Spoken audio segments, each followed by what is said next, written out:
वाकया होता है और उसके बाद भारत की जनता सड़कों पे निकल आती है हम्म और हम्म हुकूमत 59 ऐप्स को बैन कर देती है, हम्म जिस पे हम्म चीन ये कहता है कि ये इंटरनेशनल ट्रेड की वायलेशन है। वो बिल्कुल बौखला जाता है। हम्म। तो भारत तो खड़ा हो गया। भारत के सरमाएदार अभी खड़े हैं चीन के साथ। अच्छा, ये एक जब इशू है। देखिए ना, ये बहुत बड़ा इशू है। हर मुल्क का सरमायादार अपने मुल्क का नहीं होता। पाकिस्तान इंडिया की जंगों में आपको याद होगा फ्लाइट ऑफ कैपिटल कैसे हुआ था। जहाज भर भर के सबसे बड़े बड़े जो पाकिस्तान के सेठ लोग थे उनका पैसा निकल गया था मुल्क से। हैं, बंगाल में यही हुआ। हर जगह इसराइल और ये मिडिल ईस्ट में जंग होती है तो सारे अरब सरमायाकार जो हैं वो अपना सामान लेके अपने अपने वीजे लगा के, आपने आधा पाकिस्तान का जो वो है इंडस्ट्रियलिस्ट है उसके पास कैनेडियन पासपोर्ट्स हैं, सारे जनरल्स के पास भी हैं, तो निकल जाएंगे। इशू ये होता है कि इस वक्त इंडिया जब अपने टॉप बिजनेसमैन को बोलेगा, जो कॉर्पोरेट जायंट्स हैं, कि you will not trade with India, with China, खत्म। आप ये समझिए कि हिंदुस्तान में जो हमारे हिंदू भाई बुद्ध पूजा वूजा करते हैं वो तक बन के आ रहे हैं चीन से। क्या हिंदुस्तान में नहीं बन सकता? उन्होंने ऐसा कब्जा किया मार्केट पे, क्या टेलीफोन वही बनाएंगे? अरे नहीं चाहिए आईफोन, भाई सैमसंग ले लो। सैमसंग तो बांग्लादेश में सारी रिसर्च डेवलपमेंट होती है, इंडिया में फैक्ट्री है उसकी, वो ले। एक सीधे तरीके से इकोनॉमिक वॉरफेयर में हर शख्स को आ जाना चाहिए। मुझे फोन नहीं मिल रहा है कोई नॉट मेड इन चाइना, मुझे सारा बदलना पड़ेगा वो सैमसंग पे ये वो।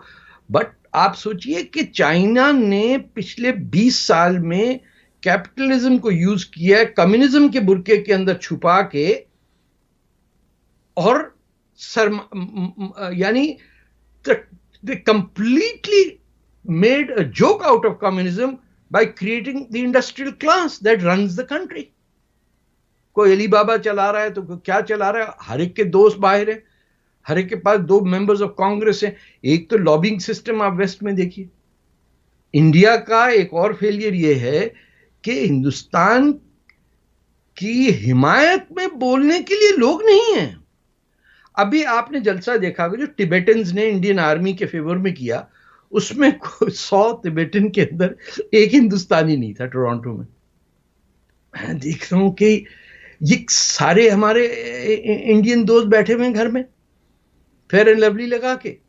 मैम, लोग नाराज होते हैं मेरी बात पे, लेकिन जब तिब्बत के लोग आ सकते हैं बाहर, चाइना की एम्बेसी के बाहर, और इंडियन आर्म फोर्सेस के फेवर में भारत माता की जय कह रहे हैं, और इंडियन नहीं है वहां कोई, सारे टिबेटन है, क्या क्या करेंगे हम? लेकिन सर वो बिल्कुल दुरुस्त कह रहे हैं आप, लेकिन ये एक बहुत बड़ा बोल्ड स्टेप था। 59 ऐप्स को बैन किया सरकार ने। ये पहला स्टेप है। अभी वो 56, मुझे मजा आता है अगर ये 56 ऐप्स को करते हैं। वो 56 इंच का मोदी जी कहते 56 ऐप्स कैंसिल है। और उसको यूएस के माइक पॉम्पियो ने भी एंडोर्स किया।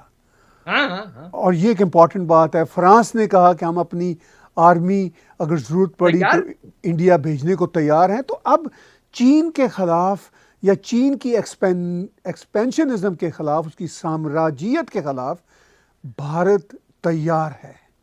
लेकिन भारत के उल्टे हाथ पे एक और सांप बैठा हुआ है, जो जी गिलगित आप। बल्तिस्तान पे कब्जा किए हुए बैठा हुआ है, हिंदुस्तान की जमीन पे। जो पूरा, मैं कहता हूं ये जब तक पाकिस्तान है, हिंदुस्तान का ये चाकू पीछे कमर में खोप खोप के खून बहाएगा। और इसमें कौन सफर होगा? एक तो इंडिया के मुसलमानों को होश नहीं आता कि वो खुल के आए, हिंदुस्तानी नाम अपने रखना शुरू करें। कब करेंगे? कब तक खुदा हाफिज को अल्लाह हाफिज बना दिया? We have to be part of the land where we were born. हम खुद तुर्की हैं, कहां से आए? कहीं भी नहीं। कोई ईरानी बन रहा है, कोई क्या बन रहा है, कोई सैयद है, रिजवी है, सिद्दीकी है, हंसते हैं दुनिया के लोग। ये बहुत बड़ा प्रॉब्लम है कि मुसलमान का रोल इंडियन सब कॉन्टिनेंट में एक फिफ्थ कॉलम का नहीं होना चाहिए. Pakistan needs to be broken up. India has to give room के बलोच ह्यूमन राइट्स सेंटर बनाए दिल्ली में, या बलोच गवर्नमेंट इन एग्जाइल खड़ी करे, या किसी तरह जो आज से 2 साल पहले जो मोदी साहब ने अपनी तकरीर में कहा था बलोच के, एक रेडियो स्टेशन भी नहीं है इनके पास. वो तो कर सकते ना, कुछ तो करें ना. अरे ये तो करें कि 10 आदमी तिब्बतन्स के साथ खड़ा करें कि ये हो रहा. हर इंडियन कहता है कि साहब वो मोदी विद वो क्या था ह्यूस्टन में जो हुआ था, 1 लाख इंडियन आया था ट्रंप के सपोर्ट में. अरे भाई ट्रंप हार गया तो आप क्या करेंगे फिर? There is very delicate issues and China is banking on this. कि सारा देखिए ना अब क्या हो रहा. पूरी इंडियन अमेरिकन कम्युनिटी ट्रंप के साथ है, और जीतने वाला वो है एक और नामाकूल स्लीपी जो बाइडन, जिसको ट्रंप कहते हैं. स्लीपी जो बाइडन आ जाएगा, फिर आप क्या रहेगा उसके इर्द गिर्द? तो पाकिस्तानी गुस्से में सारे. उसका चाइना से भी लिंक है, आपको ये आइडिया नहीं है. उसके बेटे को $50,000 महीने की तनख्वाह मिलती थी वो यूक्रेन में, और चाइना में भी इन्वेस्टमेंट्स हैं. ये सब होने वाला आंखों के सामने. अरे इस पे भी तो कुछ करे ना. यानी हमारी जो भारतीय कम्युनिटी या डायस्पोरा जो है लॉबिंग में बहुत कमजोर है, बहुत ज्यादा. कम्युनिकेशन में बहुत, फोटो खिंचवाने में नंबर 1. हाँ ठीक है. एक ही घर में रिपब्लिकन की भी फोटो होती है और डेमोक्रेट की भी होती है. प्रेसिडेंट ट्रंप दे नाल है ते प्रेसिडेंट जेड़ा ओबामा दे नाल. In the same house. What do you support? Are you member of are you a Republican or Democrat voter? No, whoever is in power, we are with him. Yeah. Very smart. No, it's not. The Pakistani को 400 आदमी on the house in Washington DC काम कर रहा है. हर NGO बैठा हुआ. मुझे एक राजपूत भाई ने कहा, उसने कहा राजपूत की डेफिनेशन ये है जिसका राज हो उसके पूत होते हैं. मैं भी वैसे राजपूत हूँ. तो yes.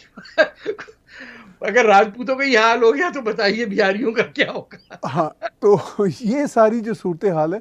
तो सर ये दुनिया में जो इस वक्त बहुत टेंशन है, कोविड-19 से पूरी दुनिया बौखलाई हुई है. इकोनॉमी टूटी हुई है सर. सारी दुनिया की इकोनॉमी, डायनामिक्स, हर चीज सर बिखर चुकी हुई है. ह्यूमन रिलेशन बदल गए सर. पुराने सारे फार्मूले बदल जाएंगे इन नेक्स्ट 3-4 मंथ्स के. वो जो इकोनॉमिक ग्राफ की जो थी ना परसेंटेज, सब कहीं नहीं रही है. वो कहीं फैज वाला वो ना हो जाए कि सारे बुत टूट जाएंगे. क्या था अब उस जब बुत गिराए जाएंगे नाम होगा. खैर वो सर, अब हम चाइना पे, इसलिए मैं दोबारा आता हूँ. आपका कॉलम इसी हवाले से, और बलूचिस्तान को आपने ब्रैकेट किया साथ, और बिल्कुल ठीक किया.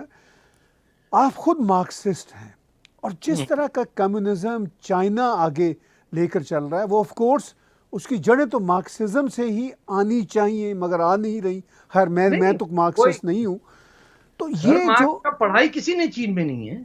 हाँ वो ठीक है, लेकिन चलिए मैं उस बहस में नहीं जाता. लेकिन चाइना का ये जो सारे का सारा एग्रेशन है, या जो उनका आगे एम्बिशन है दुनिया को चलाने का, वो आफ्टर ऑल इस वक्त तो भारत ने उसको एक तरीके से बांधा है. वो डरे हैं चाइनीज. yes. लेकिन आपको आगे स्टेप्स क्या नजर आते हैं भारत की तरफ से और दुनिया की तरफ से? देखिए, भारत की तरफ से, भारत में एक जो बड़ा प्रॉब्लम मुझे नजर आता है कि वहाँ का जो ब्यूरोक्रेट है वो पूरे मुल्क को स्लो डाउन करता है. आप दिल्ली में चले जाइए, शाम के वक्त 1000 बच्चे एग्जाम की प्रिपेयर कर रहे होते हैं सिविल सर्विस में जाने की. जब पूरी कौम को सिर्फ अपना पक्की नौकरी की फिक्र हो जाए, तो एक बड़ी क्लरिकल सी इलीट निकलती है जो सिविल सर्विस में बैठती है, जो चीज़ों को आहिस्ता करने में लगती है, जो कैसा घर अलॉट हुआ है उस टाइप में लगती है. ये वो ना मराठा फौज पैदा करेगी इस टाइप का कि वो 10 दिन में जाके बंगाल पहुंच जाए, ना वो राजपूतों का ज़माना है, ना वो तो ना साउथ से जो सिविलाइजेशन से. ये हिस्ट्री जो इंडिया को पढ़ाई गई बच्चों को, आपके अबुल कलाम आजाद जो मेरे ख्याल है सबसे बड़ा पाकिस्तानी था, उसने तो इनको वाइप आउट कर दिया।